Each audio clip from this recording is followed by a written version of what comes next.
Igreja Batista Novo Horizonte. Um novo horizonte com Jesus em sua vida.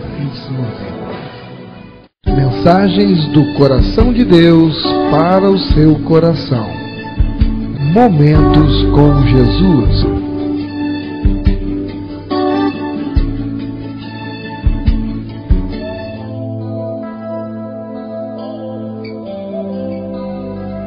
Porque a palavra de Deus é viva e eficaz, e mais cortante do que qualquer espada de dois gumes, e penetra até o ponto de dividir alma e espírito, juntas e medulas, e é apta para discernir os pensamentos e propósitos do coração. Vamos ouvir agora a mensagem da Bíblia.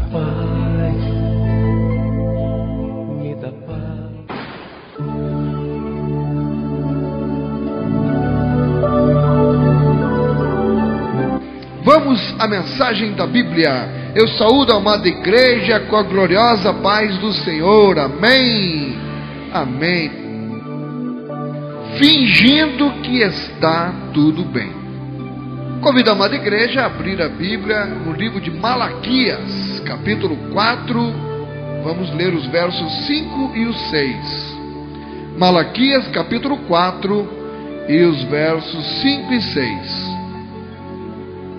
Amém? Assim nos diz na santa e gloriosa palavra do Senhor: Eis que eu vos enviarei o profeta Elias, antes que venha o grande e terrível dia do Senhor. Ele converterá o coração dos pais aos filhos, e o coração dos filhos a seus pais, para que eu não venha e fira a terra com maldição. Louvado seja o nome do Senhor.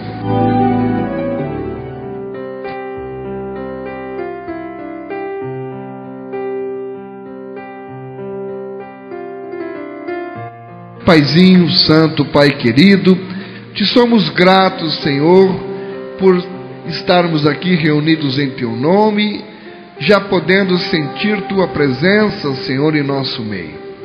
Venha, Paizinho, neste momento, me usar, perdoa os meus pecados, e que eu possa ser, Senhor, o portador da Tua mensagem, uma mensagem que venha nos edificar mais uma vez. Eu te oro e te agradeço em nome de Jesus. Amém.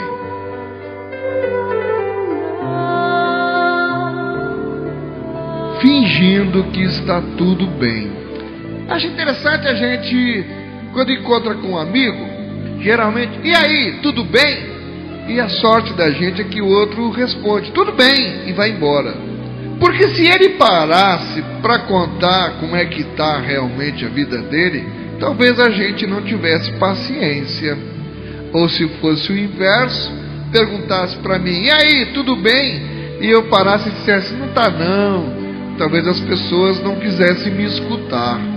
Por isso, a gente acaba não só no cumprimento entre as pessoas, mas em muitos momentos da nossa vida é algo que chega a ser preocupante. Se acaba vivendo fingindo que está tudo bem.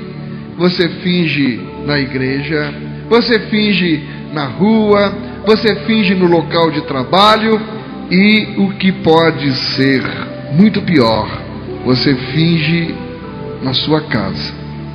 Você tem fingido na sua casa que está tudo bem? Horrível, não é? Se tiver fingindo, mas será que a gente finge em casa que está tudo bem?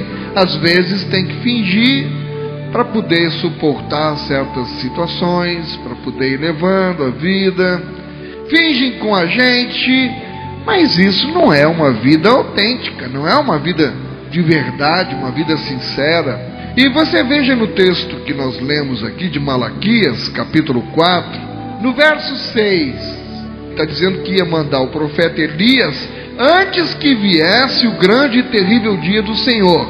E no verso 6 ele diz, eles aos filhos, para que eu não venha e fira a terra com maldição. Vamos entender logo esse versículo. O profeta Elias era o quê? Um profeta, um homem de Deus que traria a palavra do Senhor para as pessoas. Ele seria o portador da palavra de Deus aos homens. Eu estou mandando o profeta Elias aí, antes que venha o grande e terrível dia do Senhor, antes que seja tarde demais. E o que ele está dizendo? A minha palavra, que será proferida pelo meu portador, o profeta, ela converterá. Ou seja, Deus sabe, Ele tem consciência, evidentemente, que a palavra do Senhor tem poder para converter o coração dos pais aos filhos, e o inverso, o coração dos filhos aos pais. E veja que ele encerra nisso: converter o coração dos pais aos filhos e dos filhos aos pais. Se houver esta conversão, os pais se entendendo com os filhos e os filhos se entendendo com os pais, é a condição sine qua non, sem a qual não é possível, porque ele diz: ele converterá o coração dos pais aos filhos e o coração dos filhos aos seus pais, para que eu não venha e fira a terra com maldição. Antes do versículo ele diz: antes que venha o grande e terrível dia do Senhor. E ele termina dizendo: para que eu não venha e fira a terra com maldição. Entre o grande e terrível dia do Senhor, que ele vai vir e ferir a terra com maldição, é preciso que nós atentemos para esta colocação aqui, que a palavra do Senhor produza os efeitos e venha a converter o coração dos pais aos filhos e o coração dos filhos aos pais. Por isso, não dá para viver, principalmente no seu lar, fingindo que está tudo bem quando não está. E isto não é vida para um cristão conhecedor da palavra. Se você é, por exemplo, uma daquelas pessoas que diz: fulano de tal tem uma família que é um sonho, quem me dera ter uma família também assim.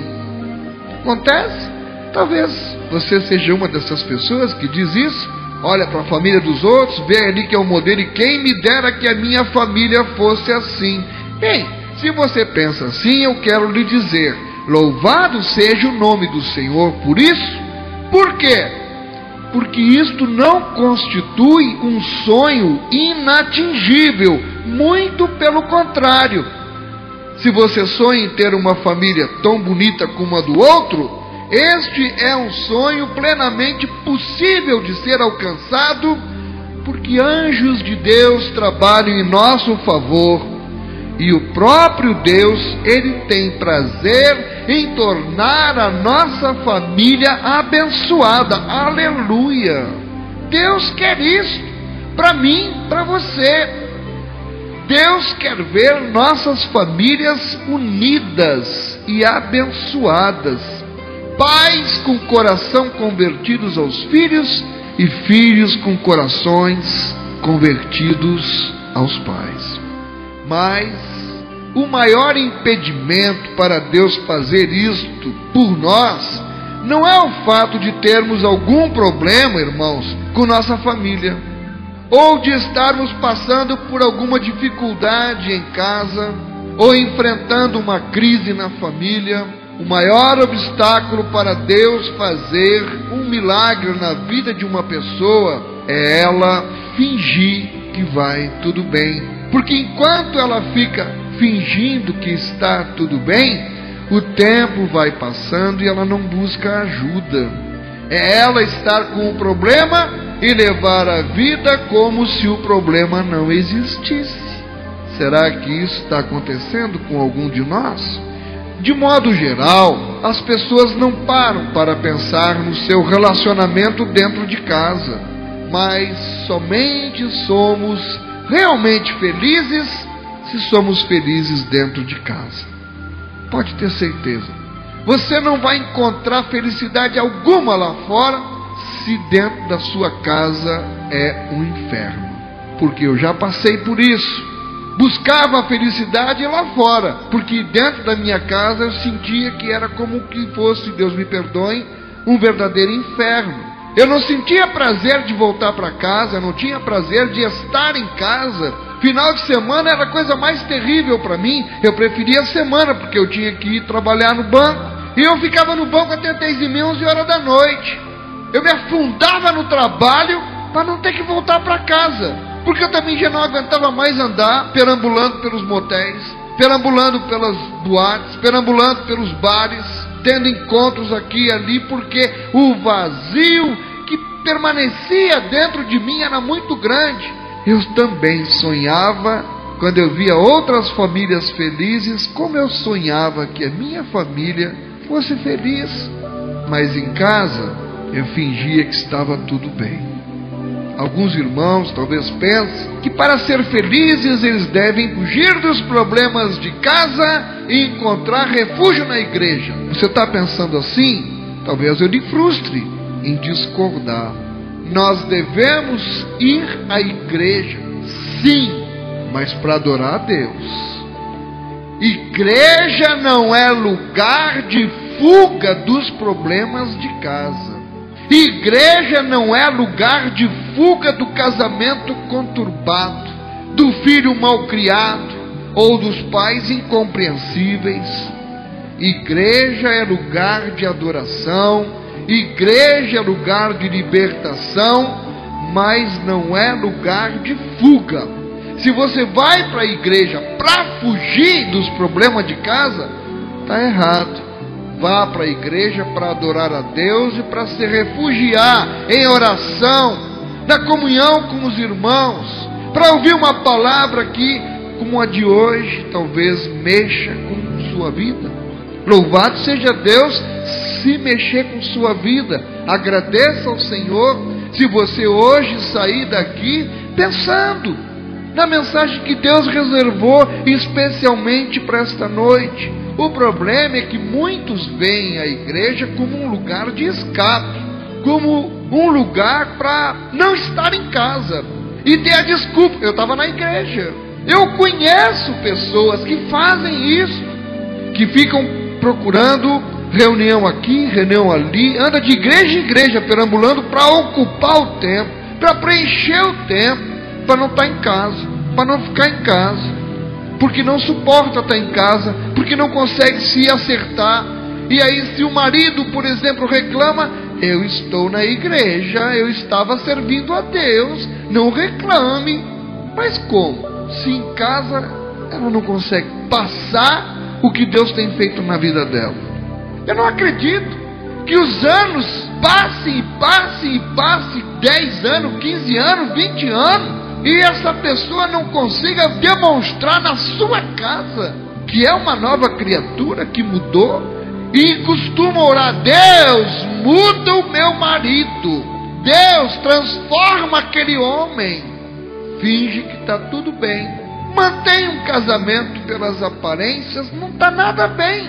Vou lhe dizer, quando minha mulher, depois de ter sofrido 3 anos orando para que Deus me transformasse, entendeu isto, ela precisou passar 3 anos para compreender que ela precisava orar não para que Deus me transformasse, para que Deus transformasse ela. E quando ela começou a mudar esta oração, a pedir para que Deus mudasse ela, houve quebrantamento, houve humilhação, houve o reconhecimento de que o problema talvez estivesse era nela. Eu não prestava, mas se ela não mudasse, eu nunca ia querer mudar, porque eu olhava para ela ao longo desses 3 anos e via a mesma mulher. A diferença é que ela agora ocupava o tempo dela na igreja, mas em casa o relacionamento não mudava, e a gente fingia que estava tudo bem, e não estava. E quando ela começou a mudar, eu louvo a Deus porque ela teve esse entendimento, e eu comecei a ver outra mulher dentro de casa. Eu procurava briga e ela não reagia, não retrucava, ela corria se ajoelhava no quarto e ia orar ao Senhor. Eu entrava no quarto procurando briga, mas eu respeitava com quem ela estava conversando. Eu sabia que ali eu não podia entrar não. Minha brabeza, minha macheza parava na porta do quarto. Da porta do quarto para dentro tinha assim uma proteção muito forte sobre a vida dela, que eu não conseguia nem pisar dentro daquele quarto quando ela estava orando. E se tem uma coisa que tem poder, é uma mulher com o joelho dobrado no chão, chorando e clamando nos pés do Senhor. Pode acreditar, Deus ouve e atende. E mudou o coração dela. E aí começou a mudar o meu também. Bem, fingindo que está tudo bem. Olha, as pessoas acham que vão fugir de casa indo para a igreja e que vão encontrar felicidade. E aí então pega e investe tudo na igreja ao invés de investir na família. Acredite, irmão, acredite, está errado. A Bíblia diz em 1 Timóteo capítulo 5 verso 8: ora, se alguém não tem cuidado dos seus, especialmente dos da própria casa, tem negado a fé e é pior do que o descrente. Este é um princípio bíblico. Não estou tirando o texto do contexto, mas nós devemos aprender que na Bíblia existem princípios bíblicos, e este com certeza é um princípio que se aplica em todo e qualquer contexto. Aquele que não tem cuidado dos seus, e especialmente os da própria casa, tem negado a fé e é pior do que o descrente. Aquele que descuida dos seus, ele é pior. Ele não é nem igual aos incrédulos, ele é pior. Por que é pior? Porque ele conhece a palavra, irmã Socorro. Por isso ele é pior. O descrente ainda teria desculpa, não conhece. Mas aquele que conhece e não cuida dos seus, é por isso que é pior do que os incrédulos.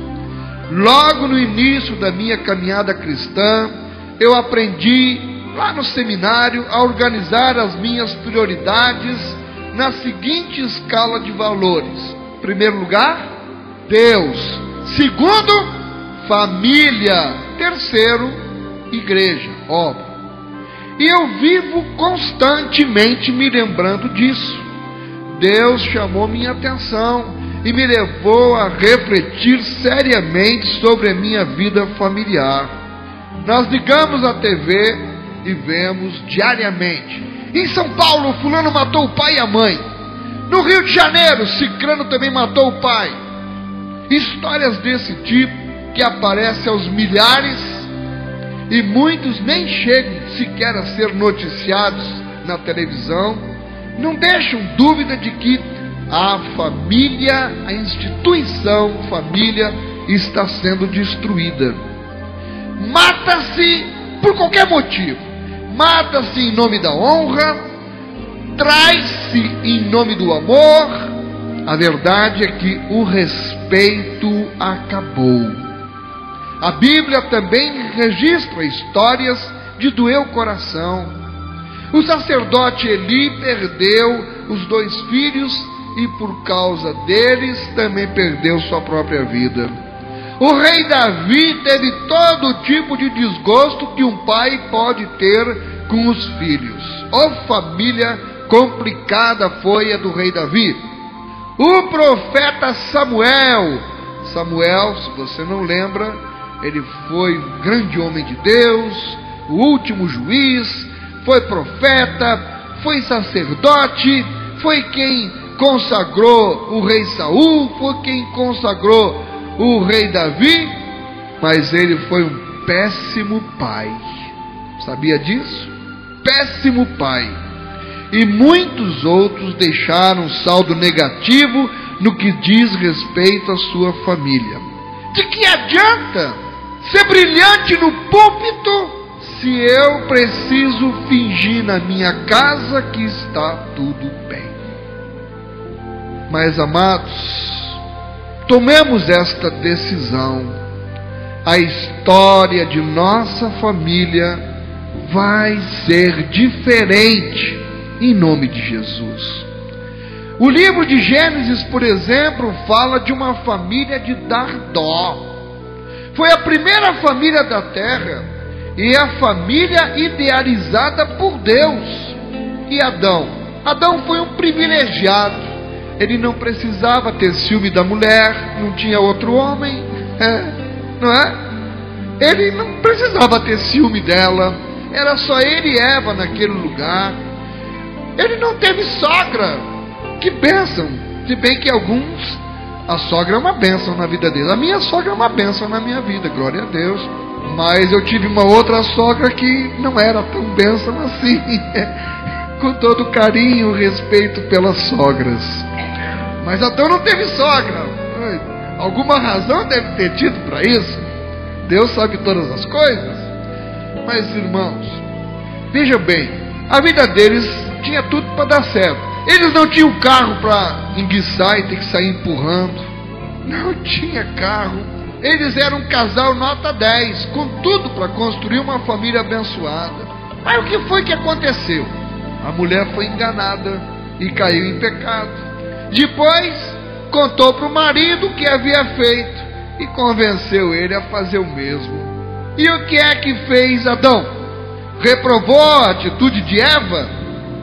Não.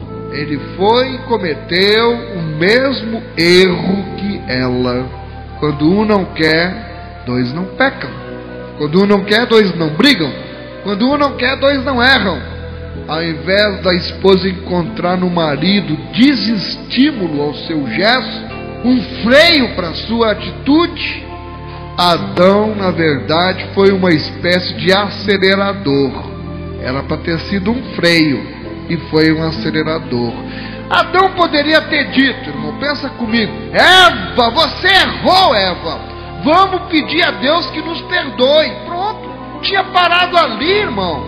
Mas não, ele seguiu pelo mesmo caminho da esposa. Quando Adão prestava depois contas diante de Deus pelo erro cometido, ele disse: foi a mulher que me deste por companheira, Senhor.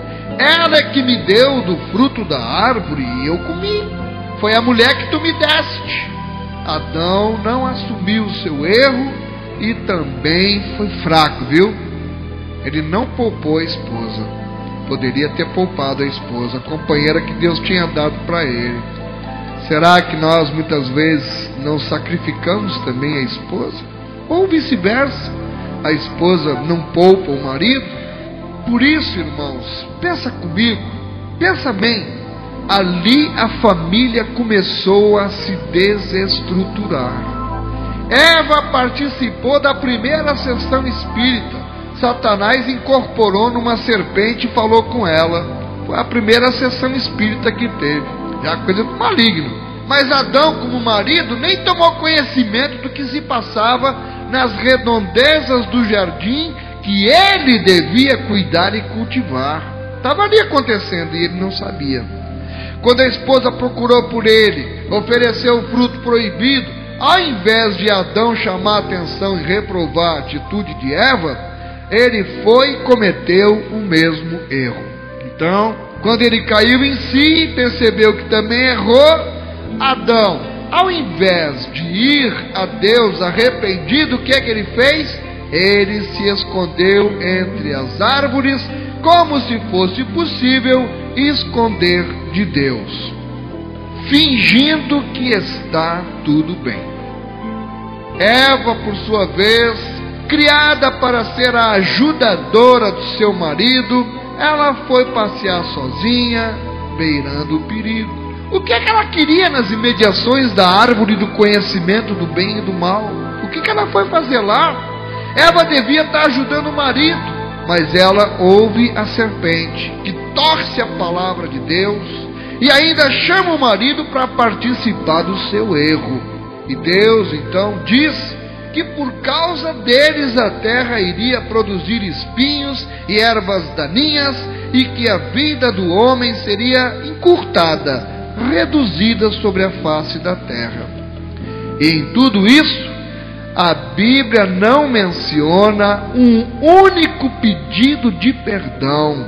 A Bíblia não menciona nada de quebrantamento daquele casal diante de Deus. Mais tarde, consequências.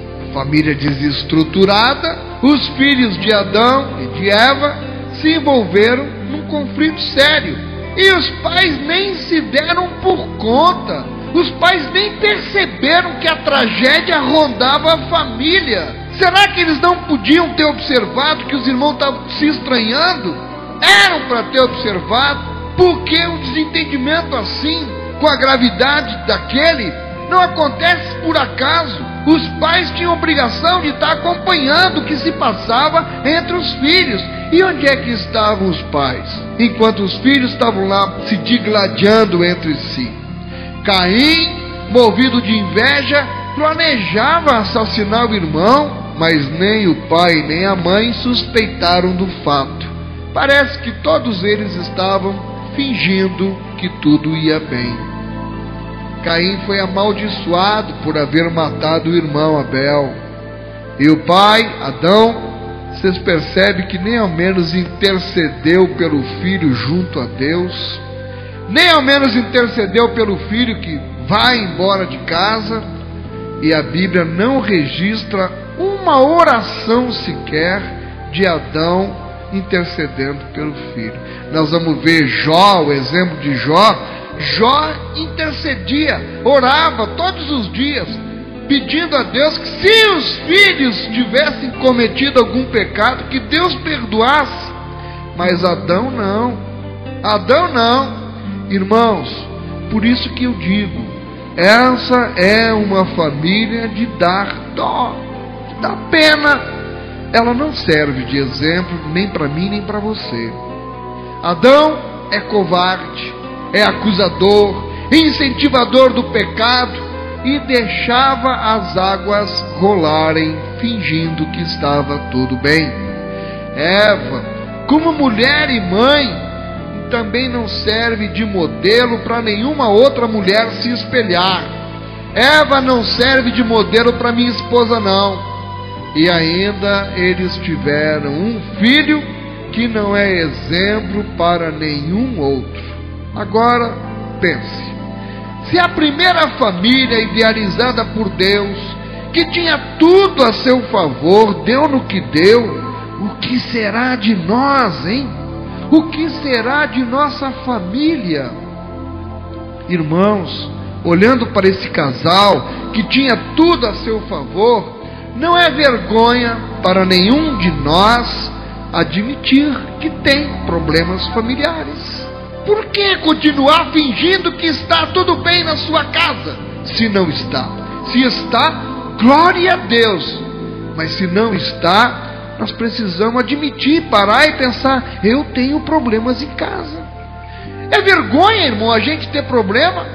Não. Vergonha é a gente passar uma luta com um filho e não lutar pela transformação dele. Vergonha é não pedir um conselho. Vergonha é não buscar a orientação de Deus. Isso é que é vergonha, se você quer saber. Vergonha é o pai e a mãe, o marido e a mulher, tomar a atitude que Adão e Eva tomaram.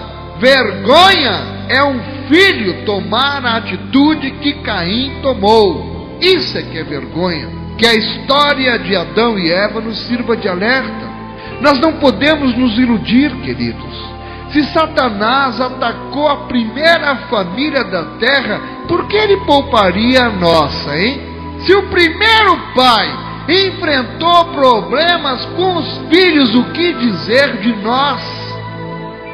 Irmãos, voltando ao nosso texto inicial de Malaquias, ele diz claramente que o desejo de Deus é o quê? Poupar a terra de maldição. Mas para tanto é preciso o quê? Que o coração dos pais se converta aos filhos e que o coração dos filhos se converta ao pai. Quem é pai ou mãe precisa ter o coração convertido aos seus filhos. Isto é, precisa ter o coração voltado para os seus filhos. Olha, quando se tem um bebê em casa, todas as atenções dos pais se voltam para ele. Abraçam, beijam, fazem cócegas na barriguinha do bebê, pega ele no colinho. Depois, aos 2 aninhos, brincam de cavalinho, colocam nas costas, sai correndo dentro de casa com o filho nas costas. Enfim, a criança, enquanto pequena, é o centro das atenções. Mas depois chega a hora de a criança ir para a escola. E porque já está grandinha, ela deixa de receber aquelas atenções, ela deixa de ter a presença do pai e da mãe, e aí sai para o mundo em busca da amizade e da atenção que não está recebendo em casa. Por isso, tanto Mauricinho, tanta Patricinha, formando grupinho na escola, praticando o bullying, que é a gozação com os outros para poder se autoafirmar. Agora faça uma análise. Pais que continuaram dando atenção para o filho, mesmo quando ele foi crescendo, e redobraram mais ainda a atenção. Pode procurar, se tem filhos assim, que se sentem amados em casa, que se sentem protegidos em casa, acompanhados em casa. Se esses filhos precisam estar se envolvendo com droga, com bagunça na escola, com a turminha do mal, precisa não. Ele sabe que tem em casa grandes amigos com quem ele pode contar e pode desabafar. Muitos filhos saem em busca desta amizade, desta atenção que não recebe em casa. E por que é que isso acontece? Vamos pensar juntos. Deus está falando com você, comigo também. Porque nós, pais, geralmente paramos de brincar com os nossos filhos, nós paramos de beijar os nossos filhos, paramos de abraçar os nossos filhos. Houve uma vez que eu cheguei e disse para meu pai: pai, eu quero lhe dizer uma coisa. O que é? A partir de hoje eu não vou mais lhe beijar. Ele fez uma expressão de espanto. Por quê? Porque eu já estou grande, pai, eu sou homem. Não fica bem eu estar lhe beijando. Ele disse: você quer isso? É, pai, não é direito? Eu já estou grande, não tem por que eu estar lhe beijando. Se você tem vergonha de me beijar, não, pai, não é isso. É que não tem nada a ver. A iniciativa partiu de mim. E eu só vi, nunca mais vou tirar da minha mente a expressão de tristeza no rosto do meu velho pai. Os anos se passaram. Eu me casei, tive filhos, e Deus me deu o privilégio, ainda de meu pai em vida, eu chegar e dizer: pai, sabe aquela vez que eu disse que não ia lhe beijar mais? Sei. Pai, eu quero lhe pedir perdão. E eu quero lhe dar tantos beijos. Sei que não consigo compensar o tempo que eu já desperdicei, mas eu quero voltar a lhe beijar, pai, com todo o meu amor. E até o último dia em que eu encontrei ainda lúcido, eu beijei muito, muito aquele velho que Deus colocou aqui na terra para ser meu pai. Por que parar de beijar? Por que a gente deixar esfriar essa relação? Porque cresceu, está grande. Quisera eu que meus filhos continuassem sendo sempre bebês. E eu quero que sejam sempre, no meu coração, bebês. Enquanto eu puder abraçar e beijar, eu quero abraçar e quero beijar. Enquanto você puder abraçar e beijar seus pais, não desperdice. Talvez chegue o dia que você vai querer fazer isso e não existam mais. Remorso é uma coisa muito triste. Seu pai está vivo? Liga para ele hoje ainda, quando chegar em casa. Está lá no Amapá? Liga para ele. Diz o quanto você o ama, quanto ele é importante na sua vida. Foi, é e continuará sendo, mesmo depois que Deus levar ele para a glória. Através dos nossos pais, nós estamos aqui. Deus usou anjos em forma de gente para nos abençoar com o dom da vida. Ah, pais, convertam seus corações aos filhos. Filhos, convertam seus corações aos pais. Você sabia que a ideia que os nossos filhos fazem de Deus é o que nós, pais, passamos para eles? Se o pai ou a mãe é ausente, o filho pensa em Deus como ausente também. E é isso que está acontecendo, será, em nosso lar? Como estão os filhos que segurávamos no colo, que acariciávamos, cresceram, e agora por isso só são tratados aos pontapés? Porque cresceram. Esse é o rumo que Deus não quer que a nossa família tome. E é por isso que Ele nos diz nesta noite: pais, voltem o coração para os seus filhos. O Senhor também diz para os filhos voltarem o coração para os seus pais. Os filhos precisam buscar aproximar-se dos pais de quem se afastaram. Seja por que motivo for, voltem o coração para os seus pais.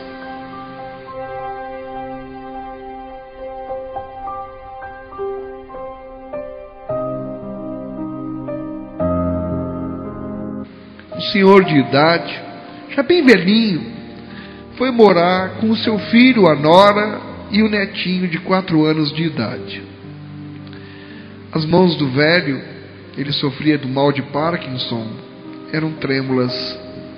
A sua visão já estava embaçada e os seus passos vacilantes.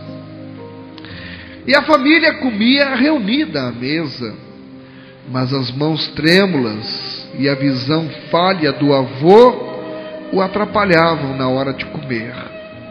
Ervilhas rolavam de sua colher e caíam ao chão. Quando pegava o copo, o leite era derramado um pouco na toalha da mesa. E o filho e a nora irritavam-se muito com aquela bagunça que o velho provocava na hora das refeições.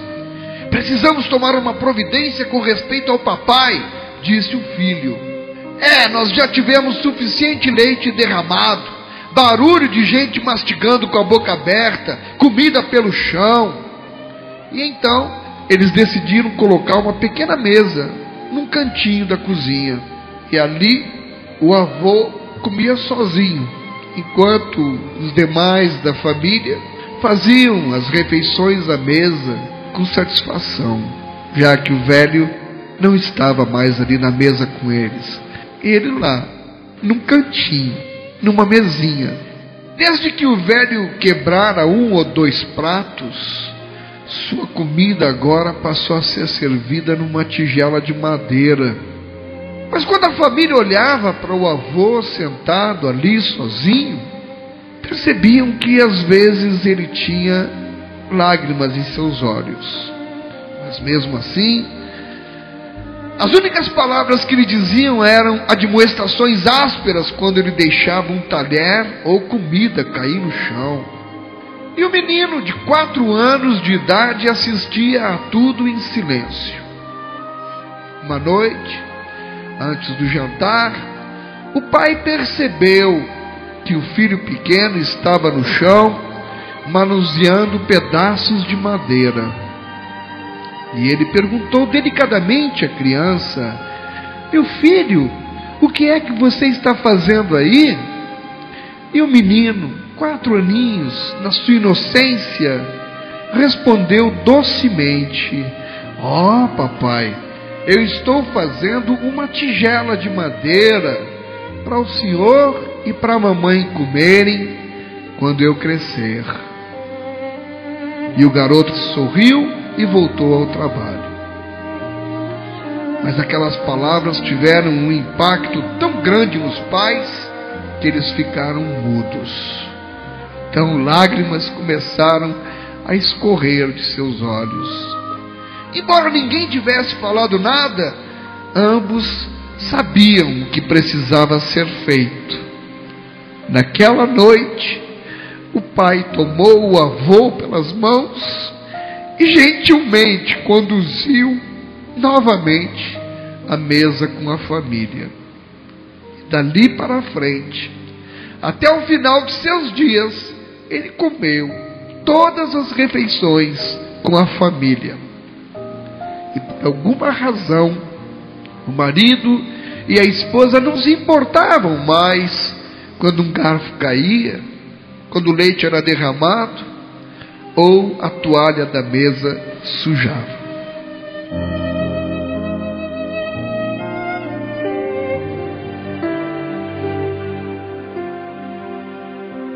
Amado, querido irmão, que me ouviu até agora com tanta paciência e amor, o que é que você está semeando no coração de seus filhos? Deus está querendo o coração dos pais convertido aos filhos e o coração dos filhos convertidos aos pais. Pais, convertam-se aos seus filhos. Pais e mães, orem para que Deus os salve. Peçam que Deus os ajude a quebrar o gelo e, através da sua vida, mudar a sua casa. Filhos, convertam-se a seus pais. Não se esqueçam de que o tratamento que derem a eles será o tratamento que os seus filhos darão a vocês. Porque a Bíblia diz que aquilo que nós semearmos, nós colheremos. Como é que você está tratando os seus pais? Lembre-se, o maior impedimento para Deus fazer isto por nós não é o fato de termos algum problema em nossa família, não é o fato de estarmos passando por uma dificuldade em casa ou estarmos enfrentando uma crise na família. O maior obstáculo para Deus fazer um milagre na vida de uma pessoa é ela fingir que vai tudo bem e não buscar ajuda. É ela estar com um problema e levar a vida como se o problema não existisse. Isaías 55, verso 6 nos ensina: buscai ao Senhor enquanto se pode achar, invocai-o enquanto está perto. Que Deus aplique esta palavra no nosso coração, em nome de Jesus. Deus abençoe a igreja, hoje e sempre.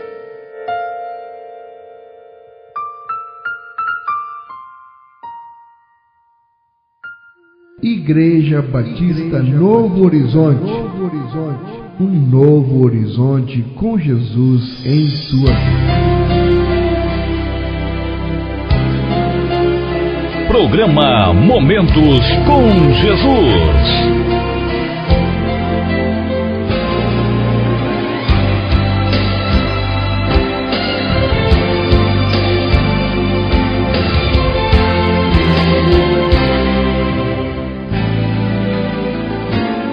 Começa comigo a obra que queres fazer lá em casa, na minha família, para nenhum de nós se perder. Começa comigo, Senhor, a obra da reconstrução de cada membro da família, meus pais, meus filhos, meus irmãos. Começa comigo na minha vida conjugal.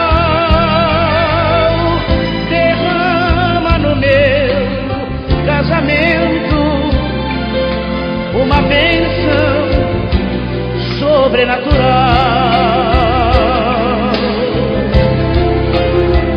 a começar em mim Senhor, vem transformar os nossos corações, a começar em mim, a começar em mim. Conserta a nossa vida, conserta tudo, enfim. Começa comigo, redobra em mim a tua unção, para que os meus velhos amigos se convertam em meus novos irmãos. Começa comigo, Senhor, nas orações de intercessão, para que o fogo do teu Santo Espírito incendeie toda a nossa nação.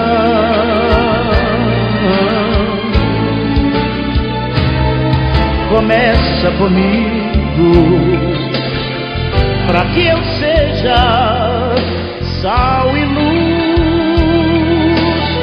para que eu possa trazer muitas vidas a teus pés, ó meu Senhor Jesus. A começar em mim, a começar em mim, Senhor, vem transformar os nossos corações, a começar em mim, a começar em mim. Conserta a nossa vida, conserta tudo, enfim. Programa Momentos com Jesus.